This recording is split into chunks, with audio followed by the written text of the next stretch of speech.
সর্বব্যাপী সত্তা সম্পর্কে আলোচনার আজকে শেষ পর্ব। গতকাল বলেছিলাম শেষ পর্ব, সেটা সম্ভব হয়নি। আজকে আলোচনার শেষ পর্ব। সর্বভূতেষু গূঢ়, এই জগতে প্রতিটি প্রকাশমান বা ব্যক্ত সত্তার ভেতর তিনি গুহায়িত হয়ে রয়েছেন।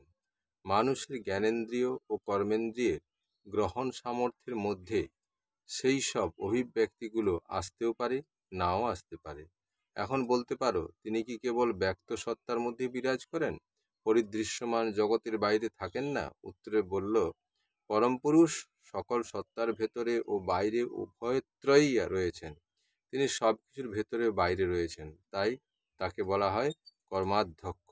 আবার তিনি সর্বব্যাপী ও সর্বানুত্তরাত্মা। আর যেহেতু তিনি সর্বব্যাপী, তাই তিনি সবকিছুর ভেতরেও রয়েছেন, তেমনি সবকিছুর বাইরেও রয়েছেন। সর্বভূতান্তরাত্মা, অর্থাৎ তিনি সর্বভূতে গুহায়িত আত্মস্বরূপ। তিনি এই পরিদৃশ্যমান জগতের বাইরেও রয়েছেন, ঠিক যেমন এই পরিদৃশ্যমান জগতের ভেতরেও থেকেও কাজ করে চলেছেন।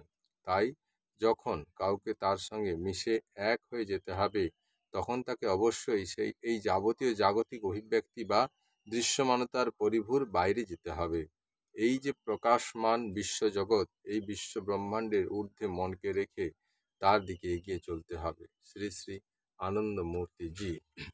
কৃষ্ণ মুরারি বাঁশরি তোমারি, কৃষ্ণ মুরারি বাঁশরি তোমারি, জাগাইয়াছিলে জড়ে চেতনে, মধুর ভাষাতে মধুর হাসিতে, মধুর ভাষাতে মধুর হাসিতে, মধুর ছন্দে মধুর রণনে, জাগাইয়াছিলে জড়ে চেতনে।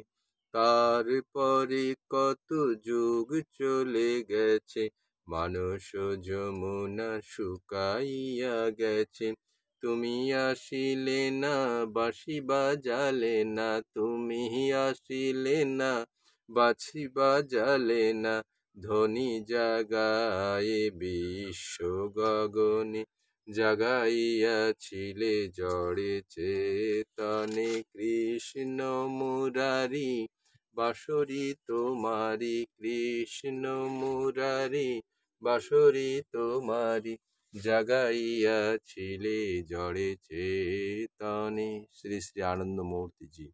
परम पिता बाबा की, जगत गुरु श्री श्री आनंद मूर्ति जी की, परम आराध्य बाबा की जय।